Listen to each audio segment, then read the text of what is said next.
right, good evening, everybody. It is Thursday night. It's one of the best nights of the week. Friday is tomorrow. Ooh, I can smell the weekend from here, and it smells like pizza or something. I don't know where I'm going with this. Feels like Hanson. Friday already.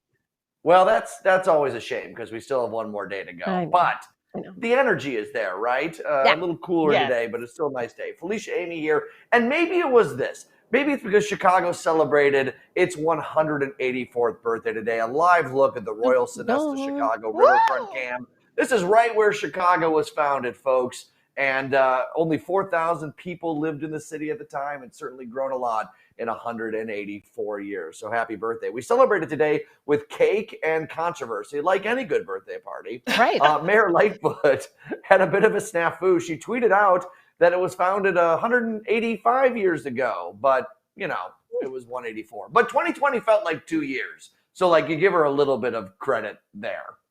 Yes. Yeah. Just a little math thing, that's all. Meanwhile, the mayor's participation on a virtual panel on criminal justice reform, sponsored by University of California, Berkeley, it's trending on the Twitter. Community activists from Black Lives Matters to Chicago Teachers Union are pointing out areas in which the mayor's comments about wanting to reform have been contradicted by her actions, like giving $280 million in federal COVID relief funds to CPD. During the panel, the mayor said the current proposals for civilian police review have significant holes in them, and the city will only have one opportunity to get it right. So she is trending, not for a good reason right now. I don't know. This isn't looking good. It's not adding up to look good for her. Yeah, as much as I really do like Mayor Lightfoot, all the memes and all the things that are being tweeted out right now, I'm like, oh, I kind of starting to agree with them. Like, there's got to be some more transparency here, more explanation, because I get the money they spent on the COVID for the police department. A little bit was because of COVID, but then you're also like, that was a lot of money to spend for the police department that we're all arguing about right now. Yeah. I don't know. She's the mayor of the third largest city. She should be participating in criminal justice reform conversations, right? You may not agree with every decision she's making, but as we saw yesterday with the warrant thing, she's certainly open to working with police to change things. So, yeah, she's got to be a part of those conversations. She's the mayor of the city. Like, what do you expect? Right. And I mean, do you guys think it's a little unfair to, keep pointing the finger at her when she's not the one that created these problems? At the same time, we do demand that these get fixed immediately. I don't know. Yeah. Well, it happened to her. It happened to Ram. I mean, it's happened to all the mayors here in Chicago, right? I mean, since first daily. So. Yep. Mm-hmm. All right, let's move on to another conversation with a lot of controversy. Chris Harrison gave his first televised mea culpa today since stepping aside as the Bachelor host. Last month, he defended a contestant's antebellum plantation-themed photos from several years ago. Now, in a taped interview with Michael Strahan, Harrison said he's looking forward to being a part of the change. I made a mistake, and I own that. I believe that mistake doesn't reflect who I am or what I stand for. I am committed to the progress, not just for myself, also for the franchise. Antebellum parties are not okay. Past, present, future. Knowing what that represents is unacceptable. So after the interview, Strahan wasn't really feeling Harrison's apology, saying in part his apology is his apology, but it felt like I got nothing more than a surface response. He's a man who wants to clearly stay on the show, but only time will tell if there's any meaning behind his words. What I thought was really interesting about a lot of this, too, is it was a taped interview. It wasn't a live sit down in studio, which I would have preferred to see, would have been a little bit more natural, a little bit more raw. Also, if you watch the whole thing, I noticed that Chris Harrison kept looking at notes, which kind of bugged me. And I'm not saying that, maybe that he needs to lose his job over all of this, but it felt a little disingenuous in some areas. I appreciated Michael Strahan's response because that's how I was feeling. And he's obviously talking about someone else that's part of the network that he's on too. But like, what's Chris Harrison supposed to do, right? Like, if you don't stick to the script and give this perfect apology, people are going to be all over you for that. And what are you supposed to have this conversation again about what he meant and whether parties and to talk about the transformation and the learning process, all that? Like, no one's going to be happy with any apology you give. I don't even know why people give interviews anymore. Just throw out a blank statement that says, I was stupid, I said something dumb, and I'm moving on with my life, because no one is happy with any of this stuff. I know, John, wouldn't you felt a little bit better if it would have been an in-person conversation, not like a scripted sit down where I'm in camera here and I'm looking at my notes? Like, that would have been a little bit more genuous to me. Yeah, but that's why I call boo-ha-ha on the whole thing. It's an in-house network event to try and smooth something over, right? Yeah. I think Michael Strahan did a pretty good job trying to dig a little deeper, and he had that statement, obviously, but like, there's no good way to do this, and there's no way to make anybody happy about this. So just issue a statement and move on or don't. Move on. Sorry, Felicia, go ahead. I mean, well, I just wanted to note the arrogance that we saw a few weeks ago. I mean, I don't see how that can change in a matter of days. I guess it's not impossible, but I mean, as Michael Strahan just mentioned, his actions are going to be what is the telltale sign of whether or not he gets it. I didn't feel like it was genuine either. We'll see. Yeah. Let me ask you guys really quickly. Do you think, now listen, I'm not a huge fan of the show. I watched it in its inception, but kind of fell off the bandwagon. Do you guys think he should keep his job? Because there have been a lot of questions from the very beginning about the show not being super inclusive. And that's not necessarily him. There are producers and executive producers and people above him. I get that. So what do you guys think? Felicia? I don't care. I think he should keep it, but I guess I don't care. I mean, I don't feel like I've been included. I don't care to be included now. I've seen a few episodes of the show at this point.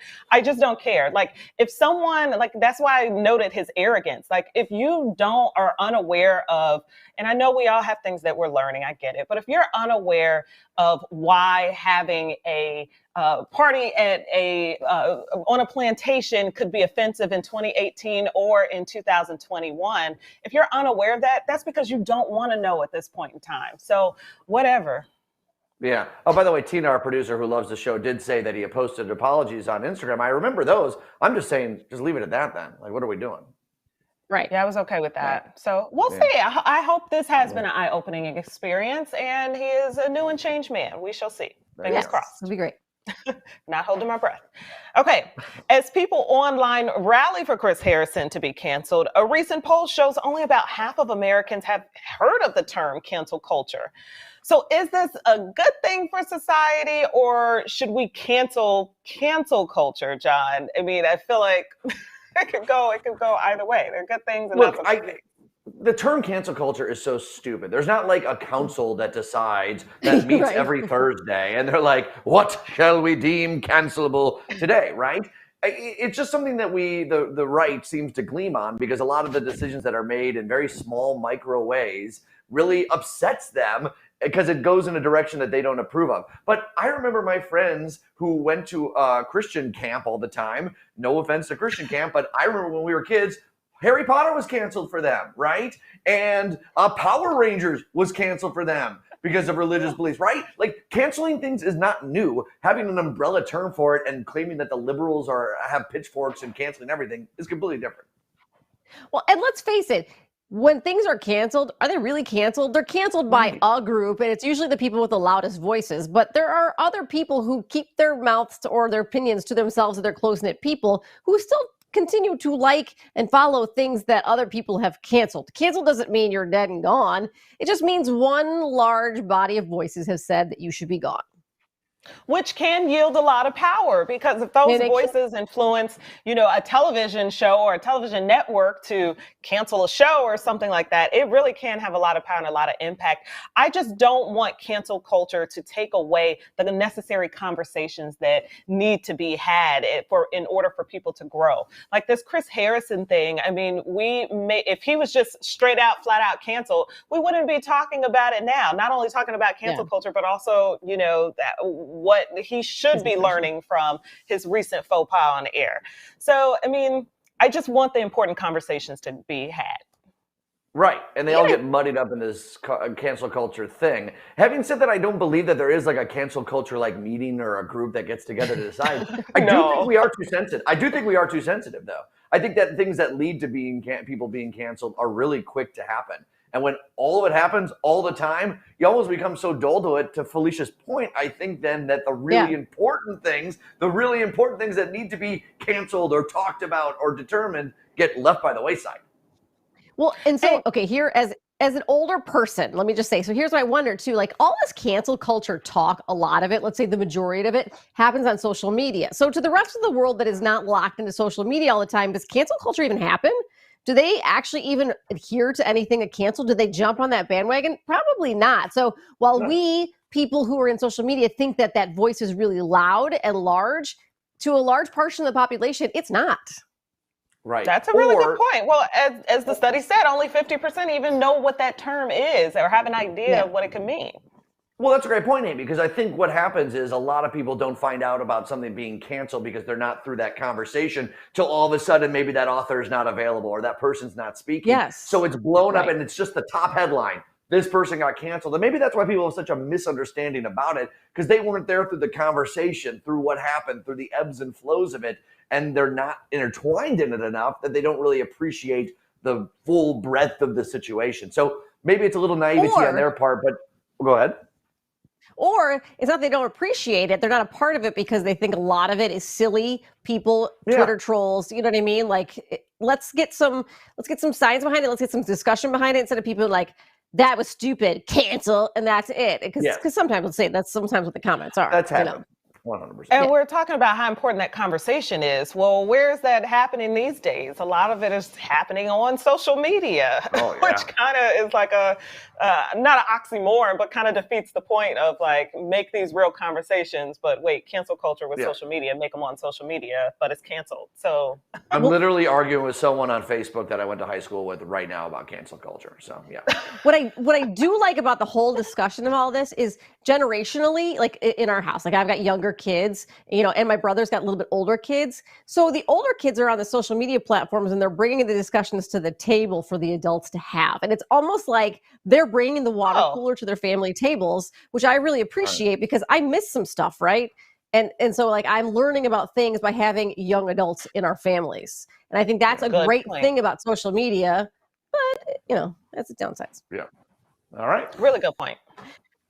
All right. Well, the pandemic couldn't keep an annual fundraising event down. What you need to know to boogie down at the Northwestern Dance Marathon coming up. Also ahead, DC on edge, the latest threats towards the nation's capital, causing the feds to be on high alert.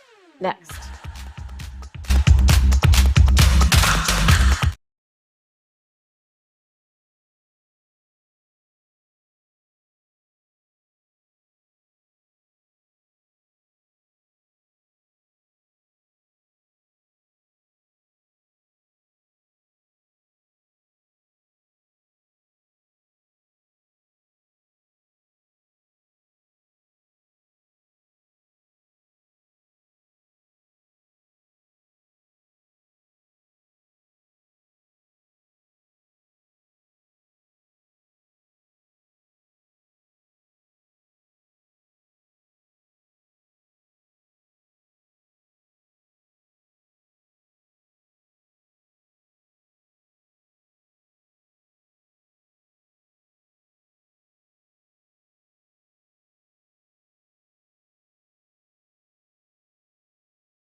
Welcome back, everybody. As you can see with all the cars out there on the road, more people heading back to work, and that means more parents going back to work. More kids are going to need childcare. Lisa Collins, CEO of Reach for the Stars Academy, is joining us now to talk about how daycare looks in 2021. Thank you so much for being here. Thank you, Ashley. So let's talk first of all. How are you guys making it safe to have kids in these classrooms? What we are doing at Reach for the Stars, we are taking temperatures. We're making sure that the children are wearing their masks. And also we're making sure that everybody are washing their hands. And we have a cleaning service that comes in every night to do a deep cleaning of the facility. Oh, that's really good, because I know that parents worry about that. Talk a little bit about what makes the center different than any other kind of daycare situation.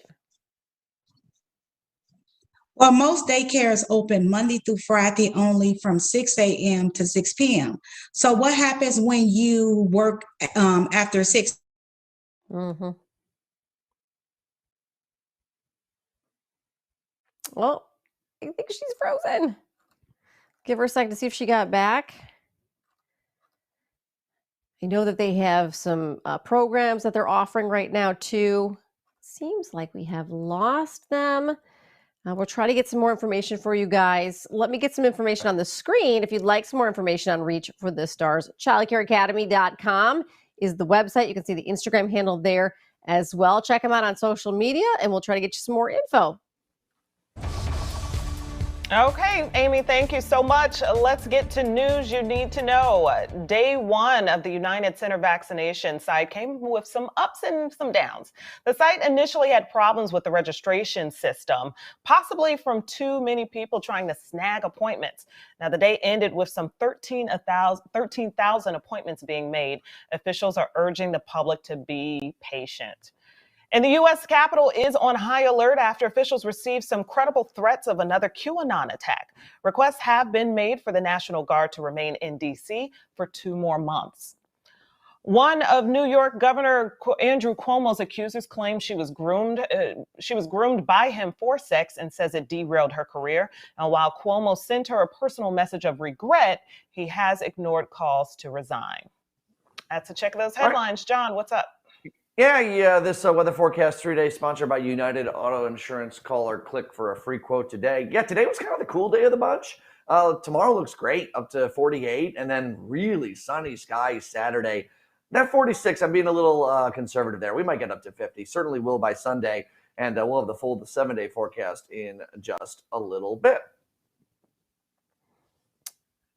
All right, fantastic. The COVID relief bill is moving forward in the Senate, albeit slowly. Vice President Harris cast the breaking vote to start debate on the bill. Republicans still trying to stall. Madam President, I ask consent to dispense with the reading. Is there an objection? Madam President. Senator from Wisconsin. Reserving the right to object. Yeah, that's Wisconsin Senator Ron Johnson objecting to move on without the clerk reading the entire 600-page piece of legislation. So now the poor clerk is basically reading a phone book and probably looks like an empty room at this point. I have C-SPAN on my phone because, of course, I do. Yep, she's still going. It's been about 5 hours tracking this poor woman. I think they switched at one point to a second clerk. Can you imagine having to read all of that just because some guy wants to stall this thing? I don't want to imagine. I don't want to imagine. And at the end of the day, yes, that poor clerk. And the rest of the people still suffer. I know that sounds cliche, but this is what it feels like, okay? It feels like our Congress people, they go to DC and forget about all the people that they talk about, their constituents. Like, we got to get this passed, we got to get this through, or we have to get some kind of aid. If it's not this bill, then it needs to be a different one. And so it just seems like they forget about us and then they start playing politics, which is never fun to see. That's exactly what's happening now. It's just stupid games at this point. I mean, don't they have so much to do that they need to push things forward? And if it's just stalling the bill, they were supposed to already have read it. It's just such a waste of time and resources and money. It's frustrating. So frustrating. Yep. It is, to say the least. That thing's going to pass anyways, though, pretty soon by the Senate. All right, we'll be right back into this, everybody.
Okay, after some technical difficulties, we have got Lisa Collins, CEO of Reach for the Stars Academy, back to chat now about how daycare really is going to look in 2021. And we were talking a little bit about, or starting to, what makes your center different in some of the programs you guys offer? Yes, ma'am. My center is different. Most centers open Monday through Friday only from 6 a.m. to 6 p.m. So what happens when you get off of work at 6:30 or you have to work the weekends? That's when my center come into place. We are a licensed facility. We are open Monday through Sunday from 5 a.m. to 1 a.m. We cater to all parents, and weekends we do offer a drop-off service as well. Wow, those are some phenomenal hours as a parent who has, some time constraints in their schedule. That's very appreciative. I know you guys offer some programs. Can you talk a little bit about some of the free programs you offer? Yes, one of the programs that we offer, we have a partnership with It Take a Village. They're located on the west side of Chicago, where we offer a Head Start program. It's a totally free program for children ages 3 to 5. Through that program, we offer a creative curriculum, nutritional meals, and we help families also by providing job training. So that's one of our free programs that we offer. That is amazing. And this time, bigger time than ever that this is really, really needed. Talk to me a little bit about some of the ages of the kids you guys accept and how many kids can you accept? Because I'm sure at this point you're going to start seeing a lot more parents interested. Oh yeah, we've been getting quite a few. We take children from 6 weeks to 12 years old. We also do e-learning. We have an after-school program, and we also provide transportation. We are a licensed facility, and we can take up to 69 children. That's 69 in the AM and 69 in the PM, and also on weekends as well. Oh, fantastic. I know a lot of parents need the kids to get a little extra learning, a little extra time, maybe a little extra time out of the house too. So this is great, Lisa. And another good thing about my program is, so say, for example, if you're a parent and you just want to go to the mall or have a date night with your hubby, you can look us up for our weekend services. Like I said, we do offer a drop-off service. That is fantastic. Thank you so much for being here. We really appreciate it. I know a lot of parents appreciate the helping hand. So for more information, log on to reachforthestarschildcareacademy.com or check them out on social media. And we will be right back.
It is a very happy plant. I talked to it. It's got a name. What's its name? Been struggling through the winter months. Her name is Ebony. Ooh, hey, Ebony. Hey, girl. Ebony is Chavaria. I play music for it. I do everything you need to do to be a good plant daddy. We need to have a mental check on Brandon. This is not good.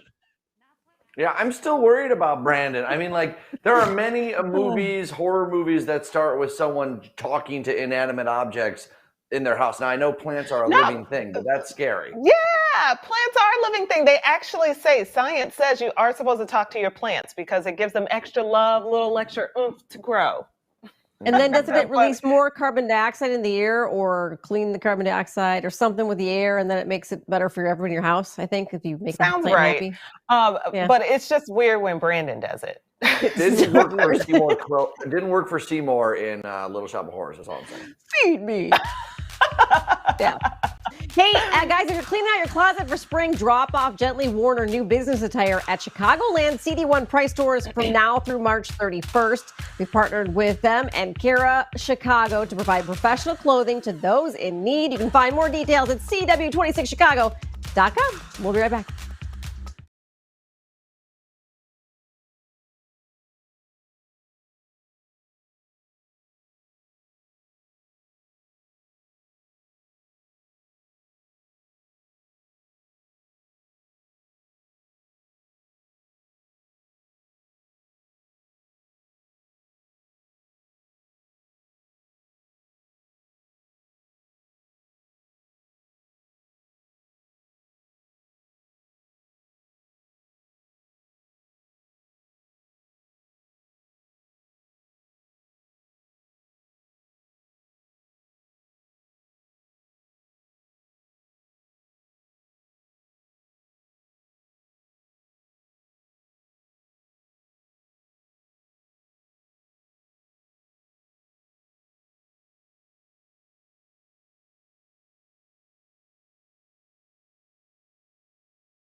All right, rocking and rolling here on this Thursday evening. You're watching The Jam, everyone. John Hanson, Amy Rutledge with her shoulders always shaking, and Felicia Lawrence showing some real dance moves.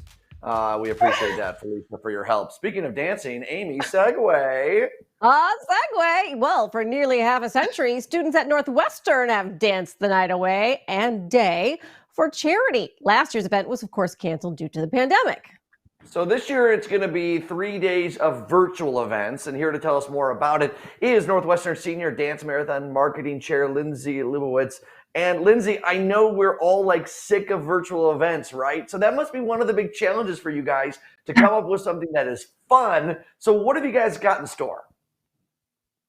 Yeah, so it's definitely been quite a challenge, but we have created a kind of 3-day event that's very event-based. So it kicks off in actually a half hour tonight. We'll start off with some speakers, and we have a trivia for all of our dancers. You can also buy tickets to that. Tomorrow we'll do some of the more traditional NUDM things. It's called our lockdown blocks. And we finish off with Sandstorm, which is one of our favorite NUDM traditions. Then Saturday will be jam-packed with different events. So we have a yoga class in the morning, a 5K, 10K for our dancers to run. Second City is also coming to perform. And then we'll finish off with our final total reveal at night. I love the fact that you guys are getting people involved even if they can't be there. So like the people in the run, you run on your treadmill in your house if you want to and take pictures and, tag you guys, and people can sign up that way. So they're still getting, the essence of people being there and being able to help out without being there. Definitely. Yeah. We're trying to make sure there's like a sense of community this year, even though everyone's going to be taking it virtually, either whether in Evanston or whether you're anywhere in the world. We have dancers all over the place. So we want to make sure everyone feels connected to the event, which is really important for us. Yeah. And Lindsey, I mean, you guys have been doing this so many years. It must have been such a bummer to have to cancel it last year, which just provides extra motivation for this year, right? I mean, there's a lot of money raised here going to a lot of great causes. Definitely. I mean, last year, they didn't have the luxury of planning for a cancellation. It was one of the first events I feel like to be canceled in light of the pandemic. So we prepared for this year. We're prepared to raise the same amount of money for our amazing beneficiaries. We're shooting for that $1 million still. And we would love if anyone would help. Our fundraising link is fundraise.nudm.org/NUDM2021. And we're still going for that amazing $1 million goal this year. So are you going to have people anywhere actually dancing, like in their houses with like a camera on them for the weekend? Because I always love watching it. Amy wants this. Yeah. Yeah. Yeah. I mean, we encourage dancing. We can't necessarily mandate it in the same way that we have in the past.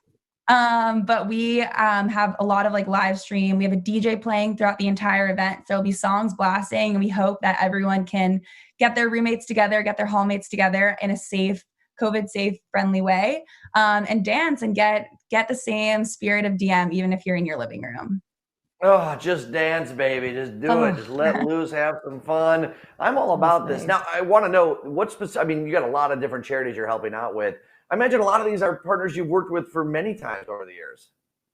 Yeah, so we have 2 beneficiaries this year. Our secondary beneficiary, which will receive 10% of the final total, is the Evanston Community Foundation. And that's just a local charity that we've been helping for, I believe this is our 24th year with them. We've been working with them for many years. And our primary beneficiary is Compass to Care. And our primary beneficiary actually rotates every year. So this is our first year working with them, but they are an amazing Chicago-based nonprofit that helps cover the travel expenses associated with childhood cancer treatment. So they pay for gas, parking, planes, all of that. So it's been really awesome to work with them this year. Well, Lindsey, we wish you guys the best of luck. I hope you have your dancing shoes on. I hope you're stretched out, ready to go, because you only got about a half hour left before the whole event kicks off. Exactly. Yeah, I'm ready to go. And it's been a tough year, but we're hoping to close it off with a bang. Fantastic. And for more information and to donate, check out the website you see there on your screen. It goes until March 6th at 10 p.m. Super cool, and so is this time for Chicago in 60. Chicago public high school students have yet to return to the classroom, something CPS hopes will happen this year. The district wants to hear from parents about plans to start the next school year a week earlier, saying the move would help make up for the lost time during the pandemic. All right, Loretto Hospital offering cancer screenings and other preventative tests for free to West Siders, regardless of insurance. The hospital says the tests can save thousands of lives, of course, by detecting these problems early, which is so key. Residents who qualify can schedule appointments on the hospital's websites. Get the word out on that. That's awesome. Yeah. And Discover Financial Services is bringing nearly 1,000 new jobs to the city's south side. The company plans to open a customer care center at that closed Target on 86 in Cottage Grove. Most jobs start at around $17 an hour. Awesome. This is huge for this community. I grew up not too far, just a skip over in Calumet Heights. And this was the Target that we used. So when this Target left, it was devastating to the community, that surrounding area. There's no Target for a while in that area. So anywho, for it to be bringing jobs back is really big. Yeah. Can we talk about, Felicia, your posture right now? You got your leg up. You are relaxed at home right now, girl. I got my lower lumbar. I didn't know you could see my leg, though, but I got my lower lumbar support. I'm not calling you out. I love it. I love how you're just chill. You're just chatting through this stuff. Well, This is great. the seat that I'm in, it's like a low seat, but this is, somewhat of a talk show, right? We talk then we show and then we do it together. I want to hold on. Can I put my feet up here on the desk? Let's see how much I can get comfy, baby. What do we got next, ladies? What are we doing? Okay, you get comfy, John, because we got more to talk about. So there are reports that Target is tracking you and changing prices based on your location. It's called dynamic pricing. They found a good name for it, right? And it's perfectly legal, and other brands like Amazon do it too. So here's what's happening. You could be in the store using your app and get charged more than you would be if you were using your app to make a purchase on the street or in the parking lot or something like that. So they're tracking your location and charging you more. I didn't realize to the degree that they did this I mean, like you can literally be in the parking lot, you can be home. And what I found out is if you're using the app and you're going into Target, turn off your location so that Target doesn't know where you are. So that forces them to give you the better of the pricing, which is really, really smart. Because I have gone in there before and been like, oh, it's not in the store. I'll find it online. And I was like, wait, why is the price different? Oh, you do that? Okay. Mm-hmm. I just go to the next store. I'm lazy. No, you are doing it the smart way. I went into Target to buy a red pepper once, and I walked out with a Roomba. So I try and stay away at all costs. So. I love Target. Yeah. I got a similar story, John. I went in and I came out with 3 Keurigs, one for the home, one for work, and one for a friend. I love that store. Yeah. And you don't let us ever stop hearing about the Keurig you bought for us at work. We know. Where is it? Where is the Keurig? It's still at work collecting dust. That was yours? Nobody cares. Nobody says thank you. Nobody cares. Nobody appreciates it. I didn't know whose it was. I actually moved it off the counter because it was taking up counter space. I'm like, nobody's using the Keurig. What is this thing for? Maybe that's why we can't find it. Yeah, every time I walk in, Felicia's always like, oh, you want some coffee? I brought some coffee. I bought this Keurig. You can have some coffee, though, if you want. Just bring some K-Cups maybe next time, John. Anyways, okay. We're going to play our own little game of our little house hunter. Pick your house here tonight. First, we got a story out of New York that is so creepy. A renter felt a breeze coming from somewhere, so she took the mirror off her bathroom and found an entire abandoned apartment. Abandoned, we think. She shared it all over her TikTok page. It's really a saga. It looks like someone had been recently living there, maybe still living there. So that's option number 1. Next up, if you want to choose, out of Boston. It's a $900,000 renovated condo with an open concept bathroom. What Apparently, the heck? This is a trend that is gaining steam, and that steam gets to waft all over the condo. So that's disgusting and should never happen again. All right, that's option number 2. Finally, this is a throwback Thursday to a place we like to call, and couldn't even show our producer this because we thought she'd leave and buy it, Catopia. A listing that was up in Arizona for years. I don't even know if it ever sold. I can't find a buying record for this thing. Yeah. It's a cabin with kiddie runways, cat play areas, and the most epic feline themed decor you've never wanted to see. Oh, no. All right. So it's pick your house time. Where are you moving to, Felicia? Our options are, drum roll, there's a room back there, open concept bathroom, or Catopia. Felicia first. You think there's a room back there, number 1, that's haunted? No. Number 3, Catopia? That's definitely haunted. No, and no. And the open bathroom, that's the dumbest thing I've seen in all of 2021. So I was going to go with, right, moving nowhere. I'm going to go with the room back there for $300, Alex. All right, Amy, where are you going? I am going with the spacious open concept bathroom, and I'm going to put a wall up in there because that's not okay. Well, I will gift Catopia to Alicia, and I'll just stay where I'm at. There, that works. Good. It probably smells in there. Ugh. So does the open concept bathroom. Looking at it. Yeah. All right, Felicia, AOL Internet, take it away. Okay. Wait, I'm sorry, I'm lost in the script. Okay, here we go. Need some help? We are celebrating strong women, and it's just gotten easier. After the break, we speak with Chicago Detours about an amazing series you can participate in featuring iconic women. And yes, John, I always need help. Thanks. We'll be right back.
Well, we're continuing to honor trailblazers for Women's History Month with our series, Strong Women. And there's a new virtual series featuring a iconic women series with a Chicago connection. That's right. Amanda Scotese of Chicago Detours is here to tell us more about badass women of Chicago history. And Amanda, if you ask people to list the top 5 men in Chicago history, you get through a couple dailies and you're 40% of the way there. We need to recognize some of the incredible women in our history. Thank you for saying that. That is exactly what I tell people is you can ask people, name off some men from Chicago history and people have no problem, but try naming off some women and people will come up with a few. And there are so many women of Chicago history that have done incredible things that really deserve a lot more attention. So before we start talking about the specifics of who you're spotlighting, explain what the series is, because I looked at your website and I was like, okay, it's virtual. A lot of people are doing that in a pandemic. No. This is so cool and so creative. What are you guys doing? So we're a tour company. And then when the pandemic hit, we switched into virtual events. And beyond that, we're telling the story through historic images. And we also have some original contemporary artwork. A live narrator is sharing the stories. And we also make sure that there are some interactive elements. So there's a little bit of trivia, there's some reflective activities. And there's even a collaborative haiku poem, all in the efforts of really processing the inspiration that we're getting from these stories of these historic women. Amanda, let's tease everyone with at least one. And why not start with the virtual background you have behind us, Bessie Coleman? Yes, Bessie Coleman. I mean, her story is absolutely incredible and so fun. So a lot of people, I bet if you asked them who was the first female aviatrix, would say Amelia Earhart, but actually Amelia Earhart was after Bessie Coleman. Now, Bessie Coleman was not the first female aviatrix in the United States. She was the first Native American and African American pilot. And it's really incredible what she was able to accomplish. So her brothers had gone off for World War I and told her that in Europe there were female pilots. And she thought that sounded so incredible and wanted to try to do it herself. However, it was not available for women or Blacks as very easily at the time to try to get a pilot's license in the United States. But you could go to France to do it. So she started taking French classes. She had the help of the bigwigs at the Chicago Defender newspaper, which of course was the newspaper for Black America for the time here and based in Chicago, of course. And they helped her to be able to take the French classes. She taught herself the French and practiced that, and then went to France and got a pilot's license, came back to the United States and she was a daredevil pilot. An incredible history, an incredible story she has, and so many people, of course, standing in her shoulders and on her shoulders in her spotlight. So we only have a few minutes left, but before we go, how do you think these tours are going to bring people together? So, well, we're still not out of our isolation period totally yet. And it's really awesome to be able to invite a badass woman who you respect to come and join you for a virtual event like this so that we can try to connect in the best ways that we can. And of course, stories is going to be one of the fundamental ways as humans that we really connect. And most of all, it's been a challenging year, and these are really hopeful stories, and they're fun and they're inspiring. And it's really exciting to be able to experience that with other people, even virtually. It's awesome. It's so cool. You guys are so creative in what you've done. Congratulations on this. Amanda, thanks for joining us. And let's get the information up on the screen where people can learn more about these strong women. ChicagoDetours.com. Felicia's right. You're thinking, oh, virtual? No, go to the website. You are actually going to be blown away. All right, Amy. Well, guys, it looks like kids are learning a lot more than trendy dances on TikTok these days. A 24-year-old London woman is now teaching sensation, I should say, thanks to her myth-busting sex ed videos that have raked up millions of views. Okay, prior to social media teaching gig, she was actually an assistant manager of a sex shop, so she lost that job and then started doing all these videos, and she's doing very correct videos that teens are now seeking up, and they've been viewed millions of times. Very informative, right? Very informative. Love it. I love it because people need a place, specifically young people need a place to go and get information. We're not talking enough about it. And you imagine being in a classroom getting this kind of information versus, okay, maybe you're by yourself and you're on your phone, you can process it and learn. Yeah, I think it's awesome. I guess my only concern is like who's getting it at what age. Like everyone has different access to phones and to TikTok depending on whether your parents care or not, or if they're Amy and won't let them watch anything till they're 28. But different things for different people. Yeah, because I want the first discussions about this to come from myself or a school or correct anatomical, the actual physical things that are going on before, she's debunking myths that are out there. Well, let's not worry about myths. Let's worry about, A, B equals C first, and then we'll go that way. So I want them to make sure that they come to us for certain information before they go there. That's the only part I'm like, ugh. I think most parents want that, but I don't think that's the actuality of the situation. I agree. It doesn't happen. So to have, again, another place where you can do that, I mean, I think it's just really good. And then what about the parents that don't actually know themselves? Yeah, that's true.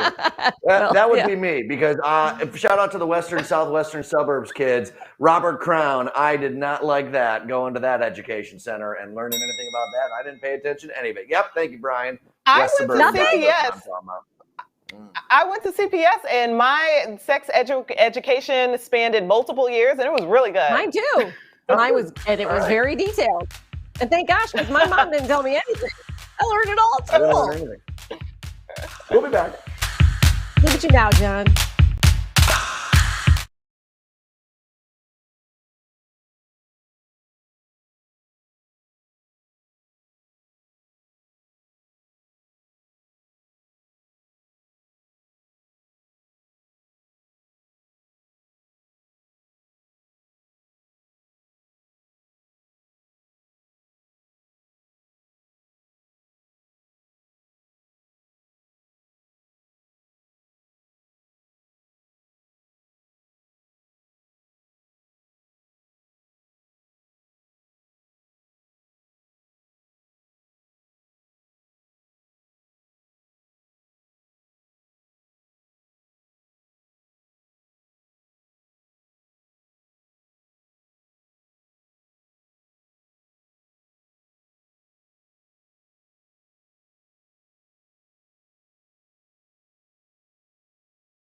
Don, you didn't answer my question about the book.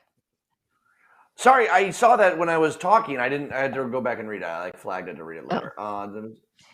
No. I got cobwebs in my hair, and we didn't use the I thought you were gonna. I thought I was waiting for you to pull it out. Oh, I was waiting for you to cue me. Live look at the Royal Sonesta Chicago Riverfront Cam. Gorgeous night and a gorgeous week ahead. Today was kind of the worst day of the bunch, into the 50s by the weekend. And look at next week. Whoa. The 60s are here. Yeah, mid-60s it looks like for Tuesday. Before we get some rain, but that's what spring's all about. This forecast brought to you by United Auto Insurance. Call or click for a free quote today. We'll be back.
All right, this show's been good, and we're going to keep it going with some trending hot takes. All right, I'll give you a story, and then I want to hear the reactions from Amy and Felicia. So an Australian man has run a marathon in 16 hours and 12 minutes, which sounds about what I would do, but he was lugging behind him a pickup truck the entire time. Why? He was trying to beat a Guinness Book of World Records, but the Guinness Book of World Records says, actually, it's supposed to be a small car, not a pickup truck. We can't give you the world record. Amy! You stupid. That's a good one. You guys, we got to hurry up and get through this before my internet messes up. Well, what's your reaction? What's your reaction? Your hot take, Felicia? I can't, a whole bunch of words that I can't say on TV, but suey. All right, I'll give it to Amy because she formed the words well. Amy with the point. All right, on the popular Reddit thread, Am I a Jerk? That's actually not what the name is, but that's what we're going to say.